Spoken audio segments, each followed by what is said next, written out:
Hello YouTubes. Today I'm going to do two updated reviews. One on the Snow Joe, obviously. I need to get rid of this lovely snow. Or relocate it at least. The other is on my little Campark action cam. I have decided that there's a few settings that you need to change between depending on what you're filming. So I'll go through that. But the first thing I want to try is the good old time lapse. So I'll do a time lapse while I'm clearing the snow. That makes sense. Kill two birds with one stone.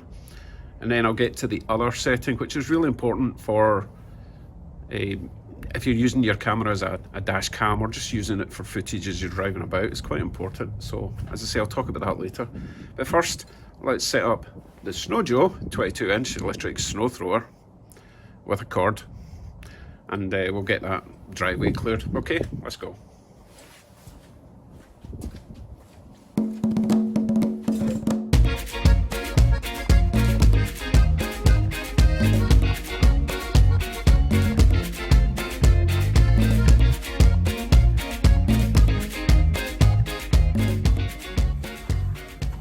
Well, as you can see, I'm kind of fighting a losing battle here. We've got blowing snow and just normal down the way snow, and it's pretty much filling what I'm clearing. But it's important to clear it before it gets too heavy, because although the Snow Joe is really good, it doesn't deal well with really deep snow. I mean, it still shifts up to like 18 inches as we found out in the last video, but there's no point giving it more work than it needs to. It's really easy to clear the fresh stuff up to about 8 inches, no problem at all. But beyond that, you're just pushing it too far. However, you got to see the time lapse. Hopefully that's okay. I'll be checking that later. I think it's okay. That time lapse is set to 1 second intervals. Any more than that would be for like sunsets and all that kind of thing. But if it was 5 second intervals, it would be useless for the sort of thing that I'm doing. Right, let me get on to the other action cam setting, okay? And let me get out of this snow.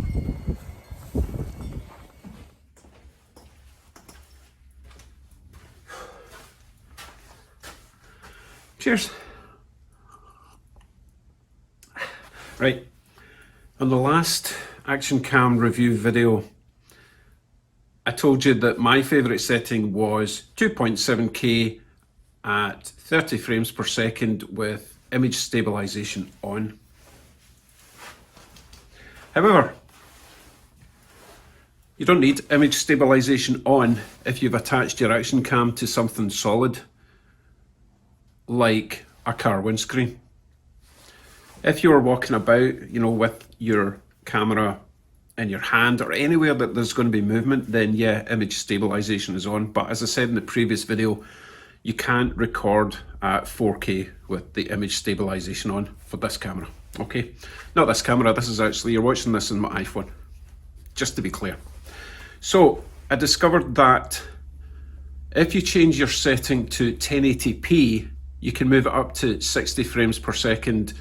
And as I say, you don't need the image stabilization on for that. Now I'm going to show you a clip of the before video, which was set to 2.7K, image stabilization on, 30 frames per second. So that's what's running now. So it's occurred to me that, yeah, the image is nice, but you can probably see that it's not exactly perfectly smooth.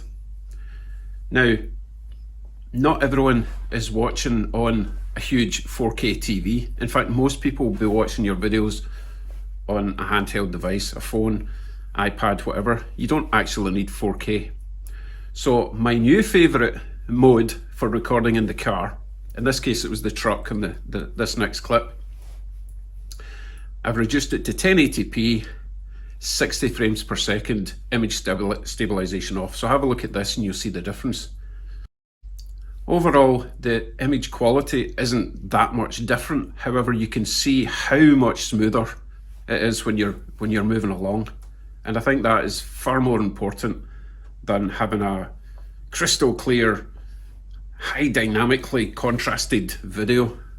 Do you know what I mean? As I said before, if your audience is watching it on a mobile phone, they don't need 4K. So that's two settings. One setting for probably walking about would be the 2.7K 30 frames per second image stabilization on, and for driving about, and maybe I'll be attaching this, not this, the action cam. I'll be attaching that camera to the outside of vehicles when I'm going to be doing future videos. There's lots of settings to get through, but don't be stuck in just one setting. You'll regret it, trust me. Another mode that I found out about was car mode. I thought car mode meant was when you were attaching it to the car and it would smooth it out or something, but no, car mode just means if you're using your action cam as a dash cam, okay? So presumably, the instructions don't tell this, but presumably it means that if you've got your camera plugged into power, when you turn your ignition on, it will automatically start up like a dash cam would, and presumably it will loop it every 5-10 minutes, whatever it is. There's another setting for how often you want it to loop, which means it will record like a whole day's driving, and when it runs out of space, it will overwrite the first part that you recorded. So remember, if you want to save a certain part, you'll need to click something to save that so that it doesn't write over it. So that's car mode. It's not like automotive videoing mode, right? It's dash cam mode. It should just say that. Right, that's my little update for now. Snowjoe's still working great. I do have to constantly tighten bolts, the handle bolt things and the little screw that does the turny thing. You know what I'm talking about if you get one, because there's so much vibration. Anything that screws in is going to loosen off. It takes a lot of punishment. I mean, I'm ploughing through like really big chunks of snow, so it's okay, I can deal with that. It's not broken, that's a good thing. As long as it gets me through this winter, I'll be happy. Action camera, still really happy with that. For the money, honestly, you can't beat it. I've got a link to both the action cam and a Snowjoe in the description below if you're interested in getting one. By all means, check out the reviews on both before you purchase one. But this is a real life review I'm giving you, and if there's anything I don't like about it, trust me, I'll tell you. But so far, both items have been pretty great for the money. Obviously, you can spend more money and get even better, but I'm happy with what I've got. Right, thanks for watching, everyone. I will get back to work. I don't know why I keep lying to you. Once it gets warmer, I'll get back to working my project cars. Take care, everyone. Thanks for watching. Bye.